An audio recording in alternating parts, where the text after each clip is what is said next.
Allez, bonjour à tous.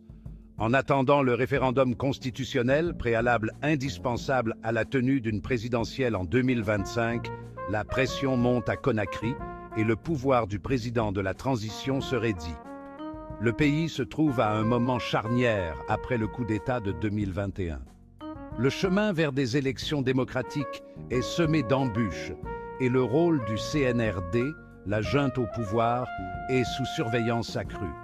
Le général Mamadi Doumbouya, chef du CNRD, et l'ancien président Alpha Condé sont des figures centrales de ce drame qui se déroule. Les décisions de Doumbouya seront cruciales à mesure que la Guinée se rapproche des élections. Pendant ce temps, les leaders de l'opposition comme Cellou Dalein Diallo et Sidya Touré s'efforcent de façonner une nouvelle ère politique. Ils font face à des défis importants, notamment la mobilisation de leurs partisans, le dépassement des divisions internes et la présentation d'une alternative crédible au régime précédent. L'une des étapes majeures que la Guinée entreprend est l'élaboration d'une nouvelle constitution. Le Conseil national de transition, CNT, est chargé de ce processus délicat. Parmi les questions clés figurent la fixation d'une limite d'âge pour les candidats à la présidence, l'introduction éventuelle d'une vice-présidence, la limitation du nombre de partis politiques et l'établissement de règles pour le parrainage des candidatures. La nouvelle constitution doit également déterminer si les membres du CNRD peuvent se présenter aux futures élections. Le succès de cette entreprise dépend de la capacité du CNT à rédiger une constitution inclusive qui réponde aux aspirations du peuple et garantisse des élections libres et transparentes.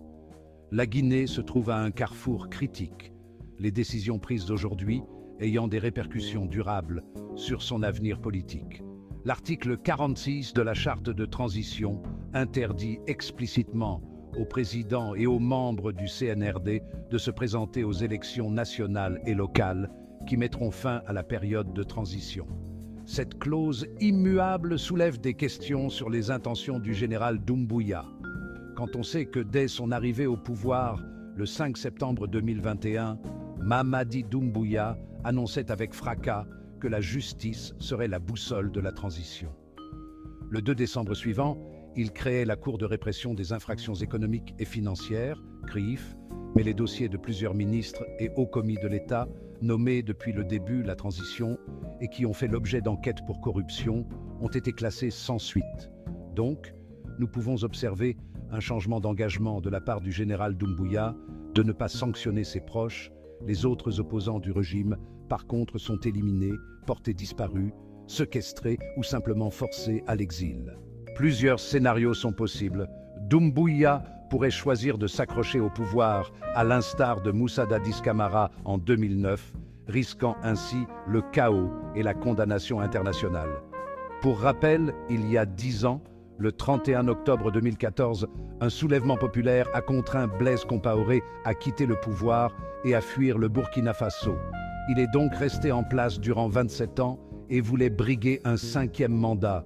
Suite à l'insurrection populaire du 30 octobre 2014, Blaise Compaoré a dû quitter le pouvoir. Ce jour-là était voté à l'Assemblée nationale une réforme de la Constitution qui aurait permis à l'ex-président du Burkina Faso pendant 27 ans de se porter une nouvelle fois candidat en 2015. C'était sans compter sur les partis de l'opposition politique regroupés au sein du chef de file de l'opposition, CFOP, et la mobilisation d'une société civile lassée d'attendre le changement et indignée de voir, comme dans bien d'autres pays d'Afrique, un chef d'État cherchant à tout prix à s'accrocher au pouvoir. Comme le disait le général de Gaulle, il faut quitter les choses avant que les choses ne vous quittent. Ce ne sera pas le nombre croissant des forces spéciales qui intimideront la population guinéenne. 4000 soldats face à 15 millions de population. Comme le disent les Ivoiriens, il n'y a pas match.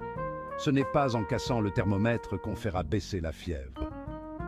Pour les principaux partis d'opposition guinéenne, sachez que, lorsqu'on a peur de se faire piquer par les abeilles, il faut s'éloigner de la ruche.